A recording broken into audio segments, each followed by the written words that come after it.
ईशिता और रमन ने ली सोहेल की मदद और निशा की मौत का हुआ पर्दाफाश। जी हाँ दोस्तों, स्वागत है। ये है मोहब्बत प्यार के आने वाले इंटरेस्टेड एपिसोड में, जहां पर आपको कहानी में बहुत ही ज्यादा ट्विस्ट देखने को मिलने वाला है। उससे पहले दोस्तों, अगर आप चैनल पर नए हो, अगर आपने अभी तक चैनल को सब्सक्राइब नहीं कर रखा है, तो चैनल को सब्सक्राइब करके बेल नोटिफिकेशन को भी ऑल पर प्रेस कर लीजिएगा, जिससे कि आने वाला हर इंटरेस्टेड एपिसोड आप तक सबसे पहले और सबसे ज्यादा तेजी से पहुंच सकेगा। चलिए दोस्तों, वीडियो को समय बिना गवाए स्टार्ट करते हैं।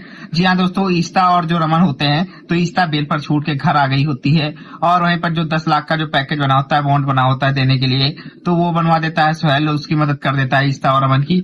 उसके बाद दोस्तों, जो सोहेल के पास चेक गया होता है, तो उसको रमन भिजवा देता है उसके 10 लाख का चेक, लेकिन उस पर रमन साइन ना करता है। वहीं पर दूसरी तरफ आपको बता दें, जो आपको बता दें कि मिमी होती है, वो एक अखबार पढ़ रही होती है, उसमें कुछ ऐसी खबर निकलती होती है कि अजनबियों की मदद नहीं लेनी चाहिए। तो वो रूही से बस पूछने लगती है, क्या लगती है सोहेल के बारे में तुम क्या जानती हो और तुमने आखिर इसकी क्यों मदद की है, मतलब आखिर उसकी तुमने क्यों मदद ली है। तब तक सोहेल आ जाता है, कहता है कि मैं कोई भी मतलब नहीं निकाल रहा हूँ और मैं सच में रूही की मदद करना चाहता हूँ। और तब मिमी बहुत ज्यादा घबरा जाती, कहती सोहेल बैठो बैठो पानी पी लो और तुम्हें अब नहीं जाना है, रुक जाओ पानी पी लो। तो सोहेल कहता है मुझे कुछ भी नहीं पीना है और यहाँ पर बल्ला साहब के साइन नहीं थे, इस वजह से मैं ये चेक लेकर उन्हें वापस करने के लिए आया था। तो यहाँ पर मिमी और रूही दोनों लोग कहने लगते हैं बैठो सोहेल, तुम्हें गलत फैमिली, तुमने गलत सुन लिया है, ऐसा मेरा कहने का मतलब नहीं था और मैं तुम्हारे बारे में ऐसा कभी नहीं बोल सकती। तो वहां पर सोहेल कहता है मैंने गलत कुछ भी नहीं सुना है और कोई बात नहीं, ऐसा होता रहता है और ऐसे अजनबियों से मदद नहीं लेनी चाहिए। लेकिन दोस्तों आपको बता दें,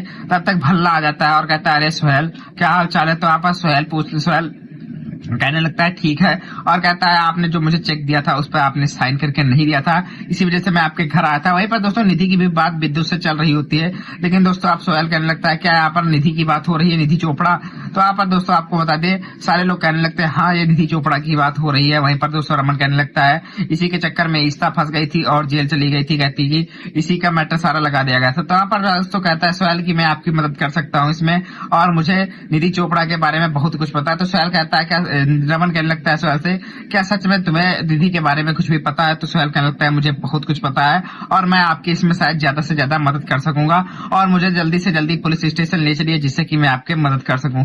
तो दोस्तों जल्दी से रमन अभिषेक को फोन कर देता है और वहां पर जो सोहेल होता है वह स्टेशन तक चला जाता है और सारे लोग पुलिस स्टेशन में दाखिल हो जाते हैं। वहीं पर निधि के मम्मी पापा भी आ जाते हैं स्टेशन में और दोस्तों सारे लोग होते हैं। तो आपको बता दें, सोहेल कहने लगता है कि अब मैं आपको कुछ ऐसी चीजें बताऊंगा जिससे कि ईशिता जी के बेकसूर होने का भी सबूत सामने आ जाएगा। तो वहां पर उसके मम्मी पापा भी कहते हैं क्यों बुलाया, यहाँ पर हो सकता है कोर्ट के लिए मुकदमा खारिज करने के लिए बुलाया हो और मैं ये बिल्कुल भी नहीं करूंगा, ईशिता से कहने लगते हैं। तो यहाँ पर दोस्तों सोहेल कहने लगता है तुम मुझसे कोई भी सजा ईशिता जी को नहीं दिलवा पाओगे क्योंकि मैं ऐसा सबूत आपके सामने पेश करूंगा। तो एक बार अभिषेक कहने लगता है ऐसा क्या सबूत है जो आखिर तुम पेश करने वाले हो। तो यहाँ पर सोहेल कहने लगता है कि 5 मिनट आप बस रुक जाइए और मेरा सबूत आता ही होगा और मैं आपको ऐसा सबूत दे दूंगा जिससे कि ईशिता जी बिल्कुल बेकसूर निकल जाएंगी और निधि की मौत की असली सच्चाई भी सामने आ जाएगी। जी हाँ दोस्तों, तब तक 5 मिनट में जो सोहेल का कंपाउंडर या असाइनमेंट होता है तो दोस्तों आ जाता है और वो फाइल लेकर आता है। तो वहां पर सोहेल को दे देता है और सोहेल अभिषेक को पकड़ा देता है। तो अभिषेक कहने लगता है ये क्या है। तो सोहेल बताता है, कहता है कि आपकी बेटी जो मेंटली डिस्टर्ब थी बहुत ही ज्यादा और जो इलाज कर रहे थे, और डॉक्टर का अपने पापा का नाम बताता है।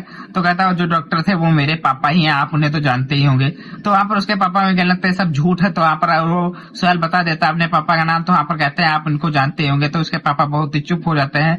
तो कहता है, सोहेल कहने लगता है इस चुप्पी का मतलब मैं हाँ ही समझू या ना समझू। तो वहां पर सोहेल कर बहुत ही ज्यादा उनसे कहता है ये देख लीजिए, ये मेरे पापा का क्लिनिक है और यहीं पर इनकी बेटी का इलाज होता है और मैं एक बार अपने पापा से मिलने क्लिनिक पर गया हुआ था और तभी मैंने इनको देखा। वैसे शायद मैं इन पर ज्यादा ध्यान ना देता, लेकिन ये मेरे पापा मम्मी से लड़ रहे थे, पापा से लड़ रहे थे ये दोनों लोग। तभी मैंने इनकी सारी बातें सुनी और मैंने कहा कि ये मेंटली डिस्टर्ब है निधि। और दोस्तों आपको बता दें कि जो निधि होती है वो उसने अपने मन से सुसाइड किया होता है, ऐसा सोहेल साबित कर देता है। जी हाँ दोस्तों, आपको बता दें जो सोहेल होता है वो साबित तो कर देता है और इसी के चक्कर में फिर ईशिता बेकसूर साबित हो जाती है और जो अभिषेक होता है उससे कहता है आप घर चली जाओ। वहीं पर दोस्तों सारे लोग घर चले जाते हैं और रमन भल्ला सोहेल से कहने लगता है चलो आज तुमने बहुत मेरी बड़ी मदद की है और इसके लिए मैं तुम्हें पार्टी भी दूंगा और तुम मेरे साथ घर चलो। सभी लोग बहुत ही ज्यादा खुश होंगे चलकर और विद्युत को लेकर और सोहेल को लेकर घर चला जाता है रमन भल्ला और वहां पर ड्रिंक को लेकर पार्टी करने लगता है साथ ही में सोहेल के साथ। और वहां पर जो घर के सारे लोग होते हैं